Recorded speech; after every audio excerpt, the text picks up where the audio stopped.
Yes. We're in this box. 4,000 people.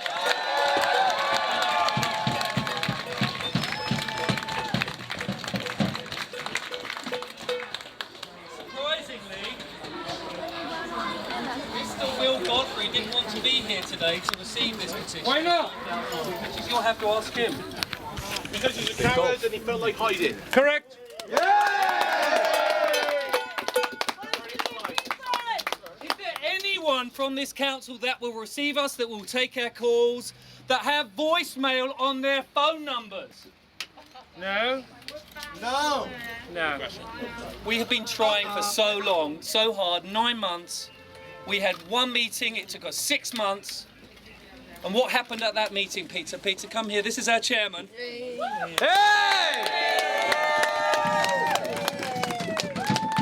Where's Steph? Where's Steph? Steph, leading up the rear. Stand up, Come Steph. here, girl. This is Steph Roberts. And Mosaic. And an all-round lovely lady. Late as ever. I needed a wee. I know, you're allowed a wee.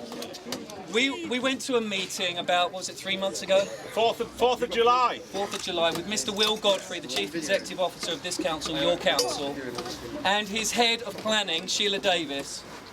And we had a 1.5 hour meeting with this guy. And then the meeting continued, he had to leave. We had another 1.5 hours with Sheila Davis. And all they did was fed us a pack of lies. Because they said to us that they're getting an engineer's report, and like we're assuming it was like qualified engineers, not Mickey Mouse engineers, you know, people that actually visited the mural. And not just one. Yeah, right. To tell them whether or not, as executive officers, because Will's not an engineer, he doesn't know, Sheila isn't, she doesn't know. So she relied on these specialists to tell them whether the mural technically could be saved. If it could be technically saved, he said, if it was technically feasible, he looked us in the eyes when he said this, he said if it would be technically feasible, he would do it. He would relocate the mural. Furthermore, the head of strategy, director of strategy and planning, Sheila Davis, said, we already have somewhere where it can be stored. And we already have an idea where it could be relocated. She gave us 2 ideas where it could be relocated. And she said, and if those aren't fit, we'll go on a walkabout in Newport to actually see where it can be located. So yes, we actually believe them. Little did we know that Newport Borough Council was going to. Words fail me. Destroy it. An engineer's report came back and told them it was going to cost £600,000. And they advised Cadu then to not put a listing on it, which Cadu then didn't. Cadu failed us all. Cadu failed us all. Because what, they didn't like that it was in a tunnel? Many mosaics are put in tunnels. That's why they're putting tunnels, to brighten up. It was the bloody entrance tunnel. to John Frost Square. There's nowhere more appropriate than that. Right. So Cadu failed you. Who are Cadu? Are they like in the government's pocket, the politicians' pocket? Is it a quango? What the hell are they? Cadu is a quango of the government. It is paid by I suppose by the Welsh office. And I spoke to the people that were who actually made the decision, and they said that that yes, it is important art. It is important art for history, but it's in the wrong place. Hence, saying about the Bayeux Tapestry, which is a wonderfully old tapestry, but did that bring democracy to the whole of the Western world and around the world, to India, to Africa? No, it didn't. So what is more important? And if the Bayeux Tapestry was in a tunnel like that, according to their rationale, they would have shredded it. They would have shredded it.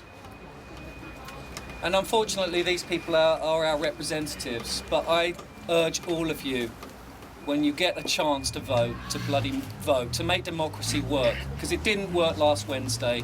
Here today, it's not really working today in that no one's receiving this. This will probably go in a bin, but we've got many people taking photographs of us today. People will see the photographs, they'll see that we've done it. I've rung a councillor who's on his way down, he's a Tory there, but We've got a councillor coming. He is a brave man. Is it Matthew Evans by any What's his name? chance? No.